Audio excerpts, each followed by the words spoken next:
Hello, I'm Father Mitch and welcome to EWTN Live. We bring you guests from all around the world. Our guest tonight is someone who travels all around the world. He works tirelessly to expand the pro-life movement around the world, truly traveling to hundreds of countries and cities. And he trains local leaders to help families choose life through counseling, health care, and the other resources for expectant mothers in crisis. He is the president of Human Life International, and he is leading that organization to go beyond abortion by bringing all of Christ's teaching on life and family to the world. That includes chastity, a love of marriage, and of life care, and to more truly build a culture of life. So please welcome the president of Human Life International, Father Shenan Boquet. Father, great to be with you again. Father, it's great to have you back. Always enjoy it. And, you know, you've been prowling to and fro on the face of the earth. How many countries have you gone to? It's getting close to 100 countries. Yeah. So it's hard to believe. And it's almost starting my 15th year pretty soon. Yeah. And so it's amazing in that short period of time to be able to be in so many parts of the world that people sometimes only dream of seeing. So just recently on the island of Borneo. And so people see this in their geography classes, and here I am on that beautiful island. Yeah. I was there back in '94, and it's really a cool place. Though I did get nervous when I met some tribal folks that were headhunters. They still had heads hanging up in the ceiling. Mm-hmm. And they said, "Oh, you're kind of a nice-looking fella." I said, pale, sickly-looking guy. So I got out of there. But there are some unique places. I mean, but they are. Really beautiful places, beautiful people. Yeah, and one of the cool things about them, I also met folks from the tribes who had become Catholic. And one of the things they loved about being Catholic is that instead of, hunting their enemies and eating them, some of them were cannibals, eating the body of Christ saved them from that spiritual conflict. I mean, that they saw that the evil one led us in this direction of killing other people and living under threats of revenge, and now Christ gives them peace by letting them eat his body and drink his blood. And liberates them. It really did. So these are cool people. So what, as you've been traveling around, what are you seeing that really has to be addressed? What's coming up to the fore in what you are concerned about? Sure. Well, one of the things that really is happening on a global scale, and people are seeing more and more in the headlines, more in the news, really are low birth rates and the consequences of a declining population. And this is not just something unique to the West now. It's actually happening in pretty much every part of the globe. And it's very concerning because, nothing happens in a vacuum. So when these low birth rates become manifested, through the lack of resources, a lack of social resources that we see and are used to in our cultures, i.e., let me use an example that, roads, clean water, just school systems, hospitals and so forth. But if you don't have a population that really is able to support those kinds of structures and systems, everyone really suffers as a result of it. And so this is what I'm seeing, the consequences of across the planet. I picture a lot of countries as having upside down pyramids. Correct. Where the small part of the pyramid are the newborns, and the wider part of the pyramid Correct. are the elderly. And that's going on in Japan and Korea. Our country is moving in that direction. Yeah, and China seems to be moving towards a crisis in this area. Exactly. I mean, just recently, South Korea's numbers came out. And it's got one of the lowest birth rates on the planet. And so there are consequences to this, and the government of South Korea is now realizing that the inevitability of what is going to happen as time goes forward. And we're seeing that not only in Russia, we're seeing it in China, we're seeing it in many other parts of the world, that people look at the large population, and yes, they have a very large population, but what they have is an aging population. And as you just gave with an inverted pyramid is the very fact that, a healthy culture really has a young population that is, not only feeding in the sense of the workforce, from the taxation and so forth, but really it's young families that support the elderly and care for the elderly, care for their family members. And so the top of that pyramid is always in the sense of your aging population. But as you just explained, we have an inverted pyramid pretty much across the planet. Here in the United States, that numbers came out from 2024, we're at 1.6. So just to help our audience understand, that when you look at 1.6 what? So that'd be a total fertility rate. So what that means, for those that may not be familiar with the numbers, is that when you look at a base level replacement, so we're looking at a total replacement level, which is about 2.1, which means 3 people. And that's what keeps a culture stable and constant. Because you have to plan that some of your children are going to die. Right. Diseases, accidents, and stuff. That's just, right. that's just a Infertility. flat reality. Exactly. And even that number is already low. I mean, I've been advocating along with so many others that even that number needs to change. I mean, many people are saying that it should be at 4, or even close to 5. Because of what you just explained, the things that we cannot anticipate, a child dying early, a couple with infertility. There's so many things that occur. But really underlying all this is it's a mindset, Father, that's occurred that I see across our world, where we no longer look at the value of marriage. We no longer see the beauty of marital life, the beauty of family life, the welcoming of children. And we have to remember that some of the cultures in places of our world really invaded that mindset by their own ideologies. When you consider... Give an example. Well, China is a good example of this. So most of our audience would be familiar with China's one-child policy, or eventually became a two-child policy and a 3. But you have to really go back to Paul Ehrlich, with the population bomb in the 1960s. And so this really sent, and of course it was used to incentivize depopulation, because there was a genuine fear that we were going to be overpopulated, that we couldn't sustain the populations, wouldn't be able to feed the population of the world. And of course, none of his predictions have ever come true. No, he said that by 1985, the population of the world would be so overwhelming that there'd be mass starvation. Exactly. So this is what drove, including the United States, which we can come back to, but in China, it just drove the mindset of depopulating. And so what they put into motion was a very intrusive, very aggressive policies that advocated for local people to even report on other people, if they welcomed a second child without permission, and just everything got into the mindset, the framework, and it really created a subculture within the culture that really was frightened of having children. And as a result, now we see, even today, that same country that was pushing depopulation now realizes the outcome of their policies, and now recognizes what will happen by the year 2100, that there's a peak on the horizon in the next 10 years to 15 years, and we're going to see an aging population continue to grow in size, and because their families are not welcoming children.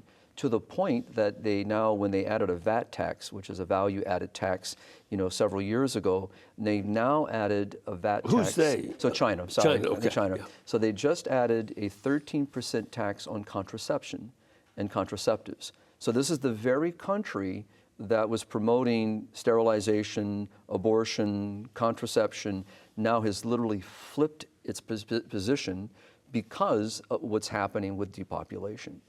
I had a guest on a couple of years ago who had gone to China, to observe as a sociologist, and as he observed things, and he wasn't a believer at the time, and he saw women dragged in and had forced cesarean sections, C-sections, to abort their baby. They were just forced to do that.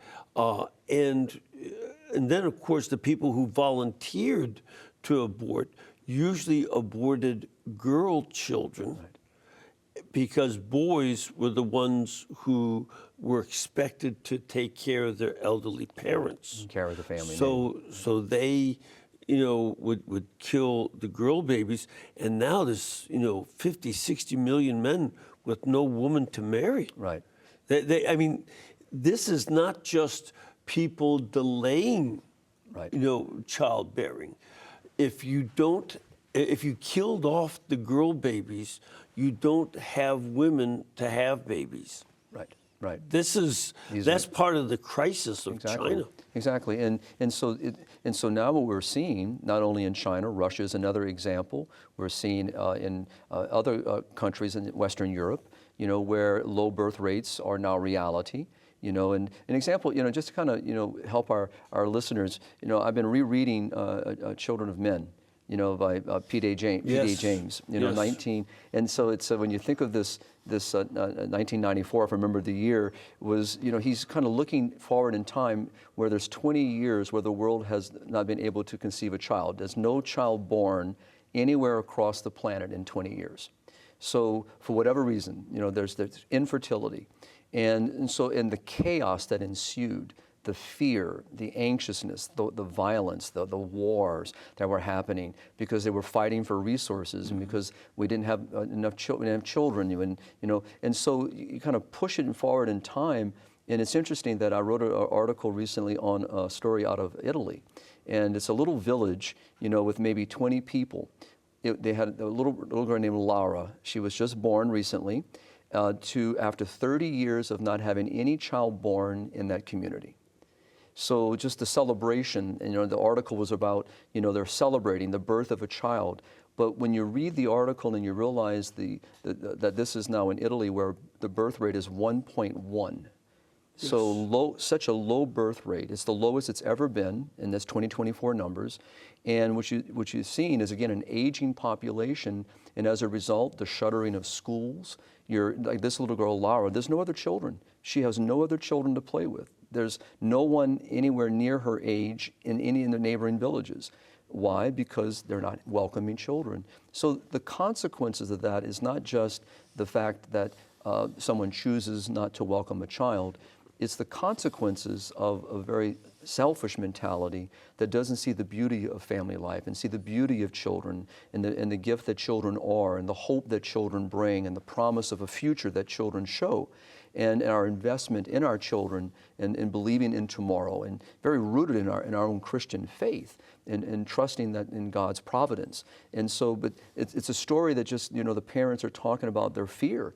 Where will she go to school? Will there be a school nearby? What resources will she have? The aging population of their community is older. Who's going to care for her if something happens to us? And then you just flip that around. And, as an aging parent, that maybe didn't welcome children or maybe had one child, who's going to care for me when I get older? Who's going to provide for me when I'm in need? These are the questions that often are not asked. And it's important as we talk about this is to help people to see the consequences of decisions, but also to really talk about the good and the beauty that God has created, the God-givenness of marriage, the beauty of family life, the wonder of children. And this has been kind of lost to so many countries that even Pope Leo, as Pope Francis before him, was talking about. The welcoming of children, the beauty of family life. And I know we'll talk a little bit about that, but it's concerning to me that it's not just in the Western countries. Mm-hmm. So here, as I mentioned, in the United States, 1.6. So we have a decrease in population. And so as a result, we're watching lower families, welcoming children, the number of children. There are consequences of this that we're now starting to see play out across our country. And it's going to get worse, as time goes forward. And this, Father, is a self-inflicted wound This is not something like the book, The Children of Men, in the sense that something happened. We don't know why we're all of a sudden infertile. The book is kind of written, kind of looking at, what happens, when we don't welcome children. What happens when we lose hope and we let fear and anxiousness or materialism or other things become valuable to us and not seeing the value of the family and the value of children. What are the consequences of that? And so that's what this book really unpacks for us. And it's scary. It's very, very scary to see. And by the way, if you ever want to see it, they made a movie of it called Children of Men, and it's worth watching. It was a wonderfully done movie.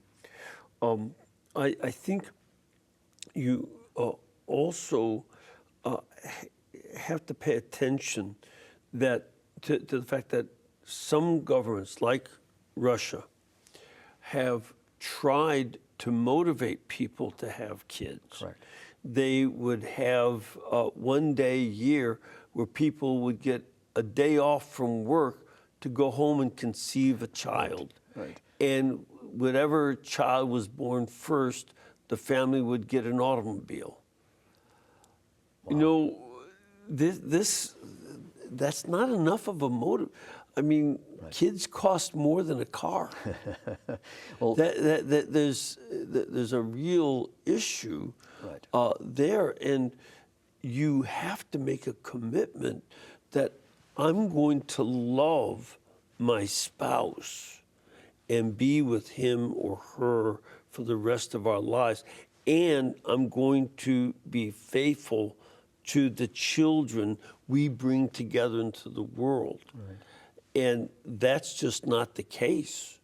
Right. What's happened, in many countries like Russia, we're seeing in many parts of Europe. I'm thinking, of Italy itself as another example, where incentivizing, either from tax incentives, giving a car, even to the point of giving property, a farm, a house, really it's had very little impact. And this is what we see in China. It's kind of created, this kind of what we call a death spiral. I mean, so for example, depopulation really creates depopulation. It's a mindset, because you've created a mindset that this is bad, it's not good, and you've incentivized that by, like in China, through its many of its policies and its aggressive policies. And so you created a culture. You created, a framework of which people behave and how they act and how they treat and how they respond, to these givens. And so now you're expecting them all of a sudden, after all these decades of mindset, to put the brakes on and change direction. It's not going to happen.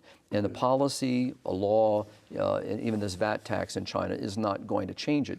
It really is, it's a mind. It's the heart and mind that needs to change. And what you just expressed is being able to help people understand the beauty of marriage, the vocation of marriage, the wonder of conjugal love, the love shared between spouses, and the wonder of that love, and and that love helps to generate and offer and welcoming of children, and to be able to dedicate oneself solely to the care of one's spouse and the care of one's children, and to see that as something noble and of great value and of great importance. This is, in many places, has been lost, and so it's something that we just need to keep bringing to the forefront. Well, just as a change that has occurred in my lifetime, from the 1790 census until the 1950 census, the out-of-wedlock birth rate remained the same. From 1790 to 1950, it was at 4%. It went up for the first time in the 1960 census to 5%. And most of that 5%, that new percent, was primarily in the African American community, which had gone up to 16%, while the white population stayed constant. And then it just started climbing up through the 70s till the present, so that today it's 52% of all children nationwide. African Americans still are the highest, with 78%. But Hispanics are in the 60s percentile, and Caucasians are in the 40s, and the lowest are Asians. Right. You know, that's the case. And that also leads to a great deal of instability. Right. Yeah. Because kids learn how to live family from being in a family. Right. And they're missing that. And, you know, parents are sometimes coming up with these nonsense ideas. Well, it'll be better for them if I'm happy and go off with some other person. Right. No, I don't think you really care about their happiness. Thank you for playing, but I don't think so. They need stability in order to move forward. And that is about a commitment to love your spouse, the parent, other parent of your children, and to love your children. Well, you know, Pope Leo XIV has been talking about, you know, the family, you know, since the beginning of, you know, on the first day that he walked out on the loggia.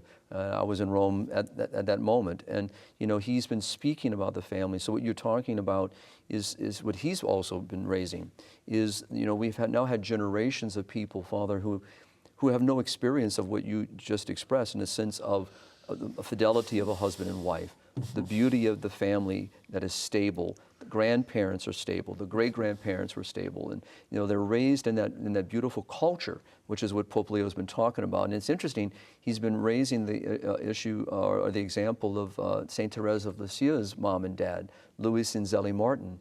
And he's been talking about them and saying, what kind of culture was created within the Martin home that fostered the lives of saints and blesseds? And so it's a beautiful culture. And the stability of the love of mom and dad, the sacrificial love they had for each other, the willingness to give themselves to each other in good times and bad, richer and poorer, until death do them part. You know, but so much now of our world doesn't understand that. They have no experience of it. And so we have generations now where what they know is a single situation, and sometimes by no fault of the other parent. I mean, they could have been abandoned, it could have been a death. So, but here we're talking about those that, you know, that the Holy Father is saying that, but this is all they know. And so when we start talking as we're doing right now, you know, yes, our audience would be familiar with the language and that we're raising, but so many people outside of the Catholic fold and outside of the Christian fold, many of them have fallen into this difficulty. And even within these folds, we're seeing the breakdown of the family, divorce rates growing, you know, the single-parent homes. So now this is the chance for us to represent. And I really think what Pope Leo is doing is very similar to John Paul in the Gospel of Life, when he talked about that we have to reteach the value of life. We have to reteach it to a culture that's lost its sense. And interestingly, you know, Pope John Paul II, St. John Paul II, you know, said, as the family goes, so goes society, so goes the world. Yes. So Pope Leo, recently in June of last year, said that the family is the cradle of humanity. Yes. So here we know the remedy. The remedy is the proper understanding of the family, but we also have to represent the family and what the family really looks like, you know, to many generations that don't have that experience.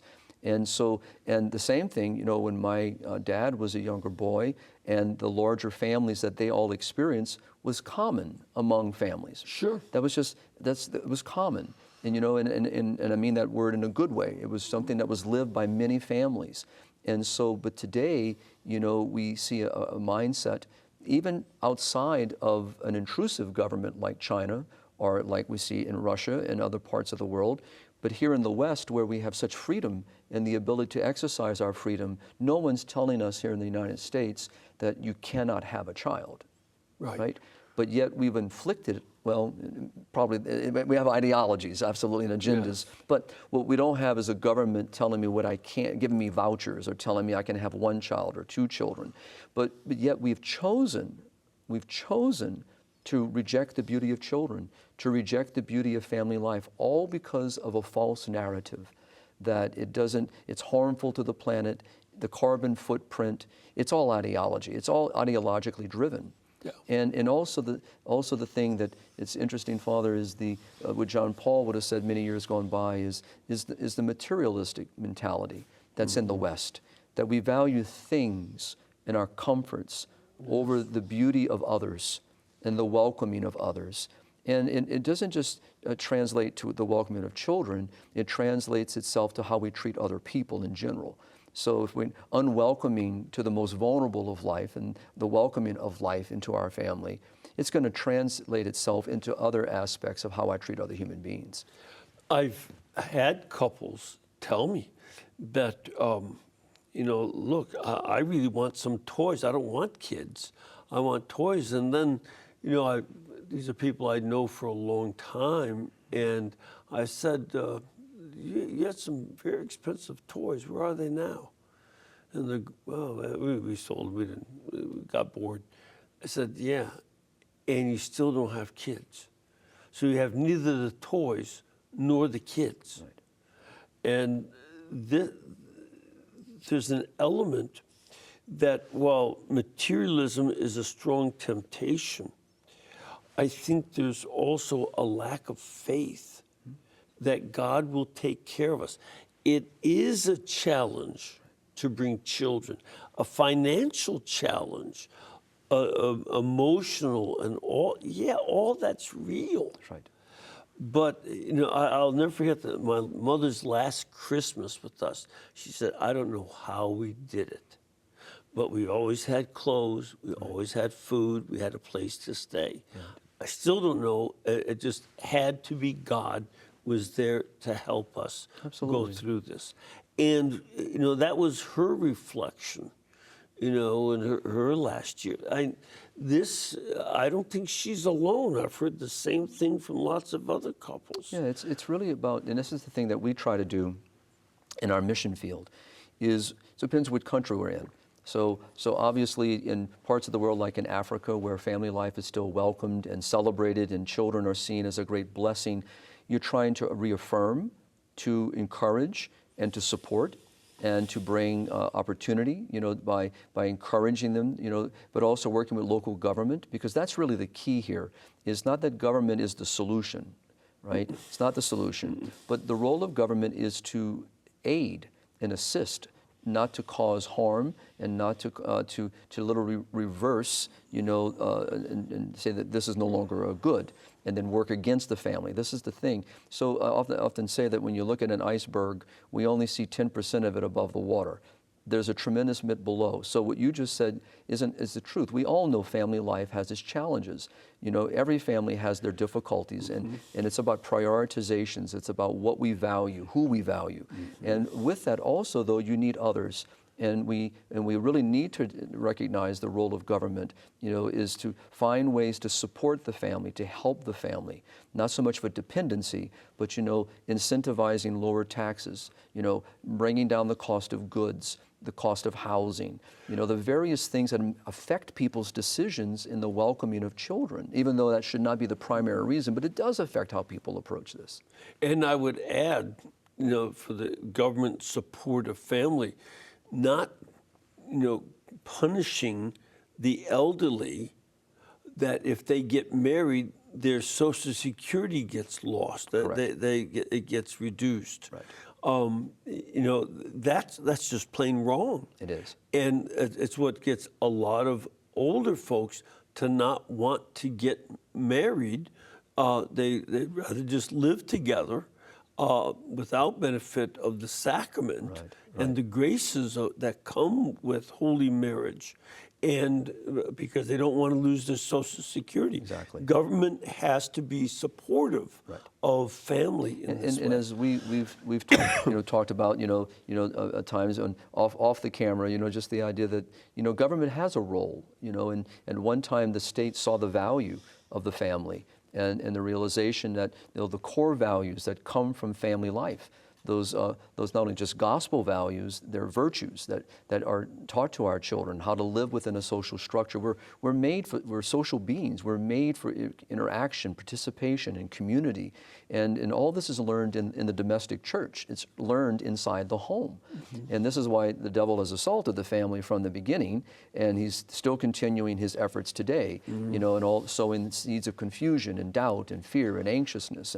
And so in the sense of all the things that we saw in the children of men are just kind of coming to bear, the unhappiness, the fears, the anxiousness, concern about how am I going to survive. All these things are here.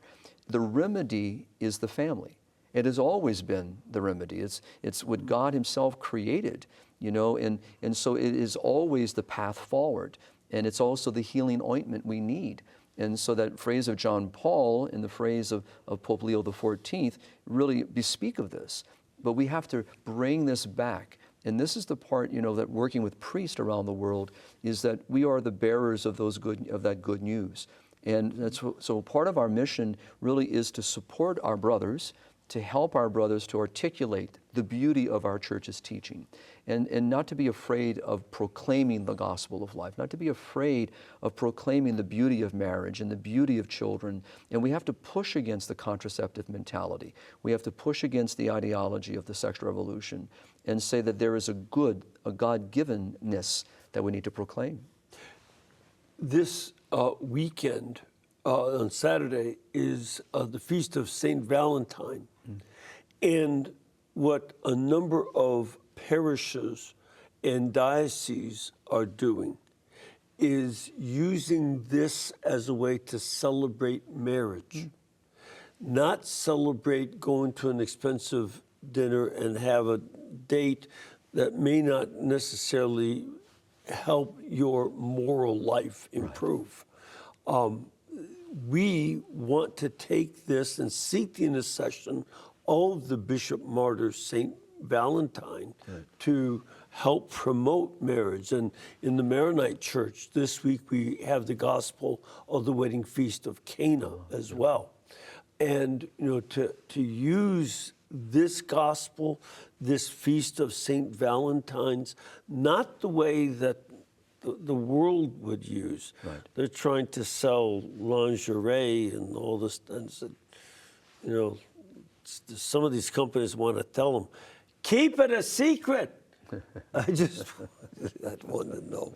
And so we instead want to have this love of couples for each other centered on Jesus Christ and his grace and love of their children. This is key.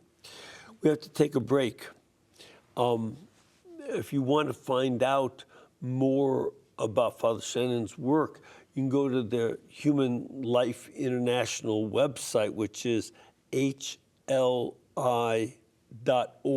hli.org, and find out more about all sorts of stuff that they're doing.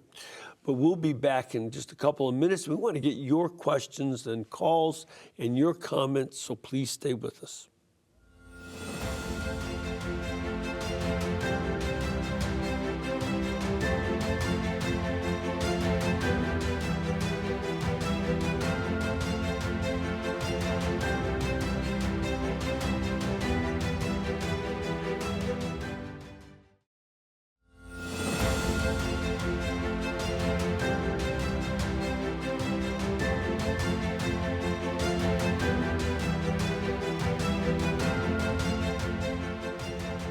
Welcome back. We've been discussing this issue of global depopulation, and you can uncover the Global Depopulation Project with a free ebook from Human Life International. It's called The Kissinger Report, Blueprint for Global Depopulation. You can sign up for that and many other things for free. It's a good price. Just go to hli.org/free ebooks. hli.org/free e-books.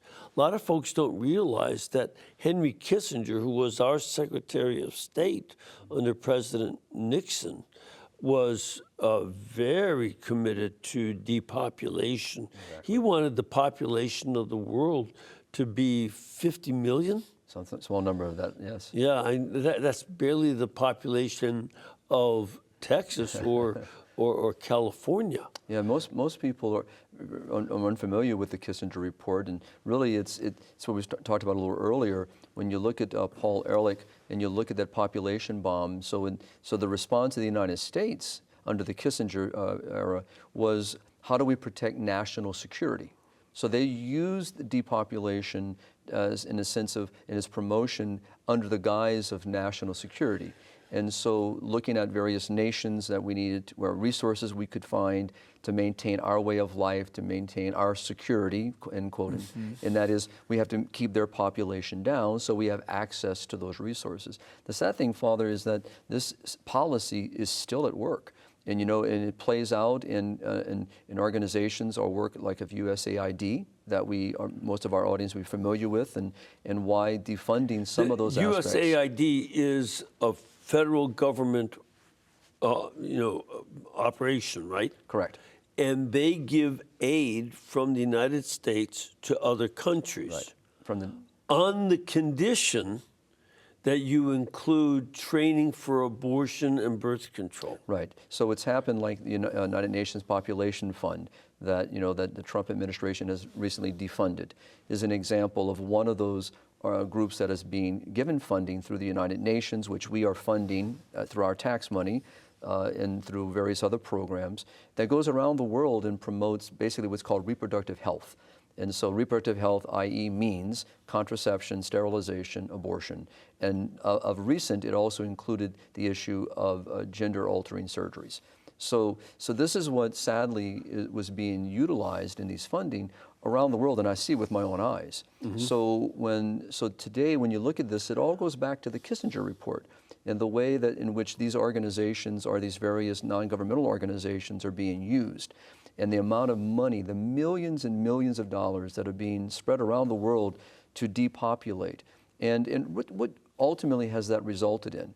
It hasn't resulted in anything other than making, poorer nations lower in population and still poor, still dependent. It has done nothing to change infrastructure. Basically the iceberg under the water has done nothing to get to the systemic issues that are causes for objective poverty. And so it's important for people to read, to understand, well, where did this begin? How did it begin? For us, really, the Kissinger report, and I've always said that, I would love to be able to sit down with any administration and really break this down, because I really don't think that many in government realize what we are doing. Now, as I say that, I also see the good that our country does. Our country does a tremendous amount of good around the world. And not every funding, not every program is tainted, by any means. We do a lot of charity around the world. We are on the ground many times. The first disaster that's happening, there's no tentacles tied to it. There's a lot of good that's being done. However, there is also a lot of bad being done, and it's important for us to know that. Yeah, basically, not with disaster relief, but with a lot of other programs, will give you money if you are willing to kill your children. Right. That's an evil policy, and I stated it starkly, but it's a stark reality. That's right. We have a caller. Hello, Anastasia? Yes, Father. Yeah, what can we do for you today? Well, there's a lot that could be said. This is a wonderful program, and it's really important, but I'd like to focus a comment on, over the years, I've heard a lot of large families that have been interviewed and that have talked about the grief they get and criticisms they get from people for having so many children. Yep. And I've often thought that a wonderful reply would be, well, we're replenishing the population in America. We're paying into your Social Security. We're making up for all the little children that other people are not having. I think that big families really need to be recognized and honored. We only have 4 children, but a shout out to my 4 kids. They have been a real blessing. My husband and I, we're in our 70s, and we're kind of homebound right now because of my husband's illness. They have been a wonderful, wonderful comfort and support group for us. So that's another good reason to have children. So that's what I have to say. Oh, that's right. Again, that was another thing my mom said. It said, when I was young, I was being selfish. I should have had more of you kids. And I didn't because I was too self-centered back then. That was glad to hear that we were a good result. Wasn't always sure. Yeah, absolutely. Well, I think the real thing is talking about the beauty of what a family. And, and so it's not so much the focus on a number as much as it is focusing on being open and being open to God's blessings and open to the gift of life and welcoming life and celebrating that life. But also for us to really recognize, the benefit of family life. The benefits that parents receive from the beauty of their children, the beauty that children receive from their siblings and from each other, the community that really is the domestic church. I mean, this is where, again, these core values are learned of kindness and mercy and compassion. As Pope Benedict would often say, or John Paul, it's the first hospital, it's the first government, it's the first military, if you will. Everything is in that home, which is what God created. And so a couple that's open to God's blessings, receiving the blessings of God, whether that be the blessings of 1, 2, 3, or whatever the number may be, if they have remained open to God's blessing, then God will also assist them, but also the benefit they bring to the society, to the community, because it's like throwing a rock in a pool. It makes a ripple. Yeah. So the domestic church moves into the larger church. And so we all benefit, from what John Paul said, as the family goes, so goes society. So if we look at the woes of our culture, we have to turn it back and say, well, look at the woes of the family. But if we heal the family and we start reintroducing the beauty of the family and supporting the family and working for the good and well-being of the family, that's not only within the church, that's within society itself, to advocate for the good and to support that good, and for us to work at it economically, socially, culturally, then we all benefit from it. All of us benefit from it. And, so if we look at today with the issues of euthanasia and assisted suicide on the rise, why do people feel that this is the only outcome? Anastasia just mentioned that she and her husband are in a position now of need, and the blessings that their children and their grandchildren and family bring to them in their time of need. Mm-hmm. Well, that's learned from Anastasia and her husband. They learned that gift. And this is sadly, again, something lost in the culture where people feel they're burdened, they're unwanted, very much like we see at the beginning of life. We see at the end of life. It's the same mentality. Fear, anxiousness, unwanted, and so it drives people toward, in that fear, to making decisions that don't promote life. Yeah. So to overturn that, we have to realize where the oil of ointment of healing comes from. It's in the home. It's in the home. And we learn it, for example, if we look at the Martin family. So Luis worked outside the home, for several years, in the sense of out of the country, I should say, to support his family. Many family members make sacrifices for the good of their family. Yep. And they choose a value of great importance, and they do what they can to make that value known. And so this is also we need to do. We have today where our families, both parents are being forced to work today because of the inflation and cost that we see. So the stability of the home. So now what's happening is daycare centers are raising their children. Others are raising their children. So those are the values those children are learning. Mm. They're not being learned from their mom and their dad as the primary educators and formers of their children's mind and heart. So this is another thing we need to talk about. And so it's really a challenge today, and that's why I think what's hard is for people to see that they know there's a problem, they know that this is not the way it's not working, but they're afraid of what the remedy would look like because it would require sacrifice, it would require a change of focus, it would require a change of direction. And that is where God being the center of a family is essential. His sacrificial love for us on the cross is the model for family, and the parents who live out that sacrifice show the children that example so that they also become willing to sacrifice for others. That's right. We have a question from our studio audience. Sir, where are you from? My name is Rogero from Bronx, New York, originally, and I'm here today. And thank you for the program. The question I have to propose is: can you talk about the agricultural era where families had multiple children, and going into the information age, and how that caused also that disruption? Now, I am very blessed to have 4 children, so I'm contributing to the averages in the United States. But I see there's a big disconnect where need to understand also where we had our own farming, we had our own, home building fresh fruits and vegetables that was even healthier, and we were healthier. And now, as you mentioned, that we have both parents now working and having daycare centers, more expenses, cell phones, et cetera, et cetera. Can you dive in deep into that, please? Yeah, there's no doubt we've seen culturally and socially changes in structures. And so, from going from a more agricultural society, in a sense, I came up in South Louisiana. Both of my grandfathers and grandmothers welcomed large families, and we had large farms. And so a lot of our own produce was what we ate, is what we consumed. We grew our own cattle, chickens, pigs, and so forth. So these were things that really helped support the family and be able to provide for the family. Mm-hmm. But both of my grandfathers also had other jobs. They worked, full-time jobs and earned income to support their family.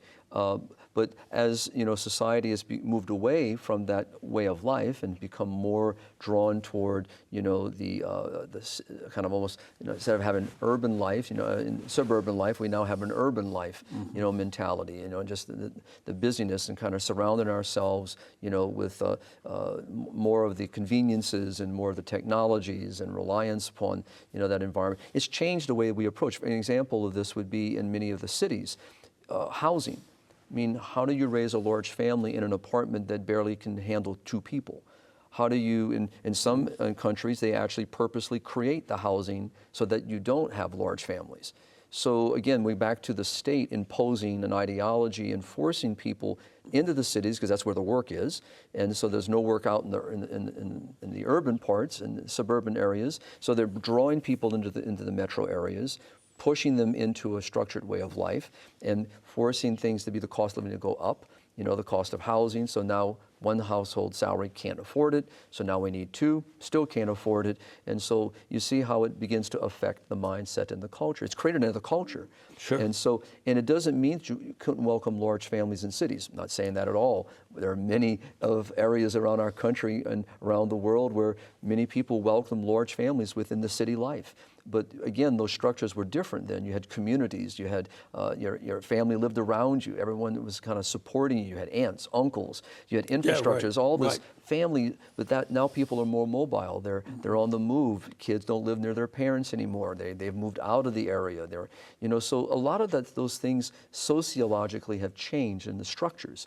So now it's important for us to reintroduce, which really comes to, in many ways, to our parish priest, to our religious men and women, to our lay leaders in the work of evangelization and catechesis, is we have to have the courage to push against the wave of today.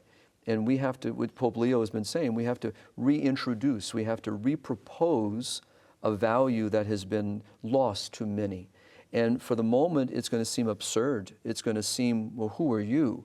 You're single. You're not even married. You're celibate. What do you know about family life? We've got to fight against that mindset and stand on the principles that we know that have worked in every century and throughout the millennia, that are the truth yesterday and the truth today and the truth will be tomorrow.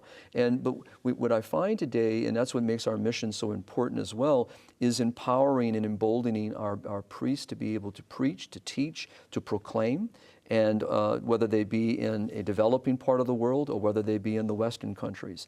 But we need to reintroduce the language, Father. We need to not be afraid of doing what Paul VI did with Humanae Vitae, stand on the truth, on the beauty of marriage and conjugal love and the beauty of family. And if we just take the courage to welcome this God-givenness that God Himself has created, we would see goodness, and we would see beauty, and we would re-experience something that is no longer seen from a kind of a nostalgia, looking at the old movies and seeing, we realize there's something beautiful here that we've been afraid of. Just like in, the children of men, the idea is that, it was not, it's something that happened to them in the book I'm talking about, but the reality, look what happened as a consequence. Well, what we're seeing in China, what we're seeing in Russia, what we're seeing in South Korea, what we're seeing in Japan, what we're seeing now globally can be undone. It can be healed. It can be healed. And this is something that I think also we priests at the parish level can help the other parishioners realize we're all in this, and there's certain ways in which the parishioners can act as substitute aunts, uncles, and grandparents to help support those families. And that would be a positive thing as well. We have another caller on I'd like to get to. Steve, what can we do for you?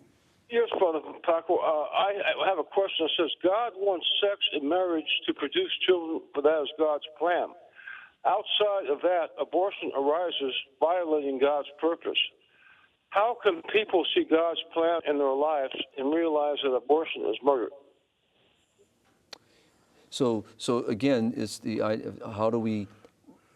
So what we have today is really a breakdown and understanding of the beauty of what marriage is and what conjugal love really is. And so that's the starting point. It's the reintroducing of a great good. And the church advocates for the good. This is what we're advocating for. But, let's go back again to Humanae Vitae. This is what Paul VI was defending. He was defending conjugal love. He was defending the ends of marriage. And so, but what we found as a consequence of the sexual revolution and people rejecting authority, and they were rejecting this perennial good. And so it has consequences when we reject that good. We falsify the beauty of marriage when we contracept. We falsify the good of conjugal love when we introduce something that's not part of conjugal love and it's outside of conjugal love, and it denies the beauty of conjugal love. And so this is that contraceptive mentality that now leads to the abortion mentality.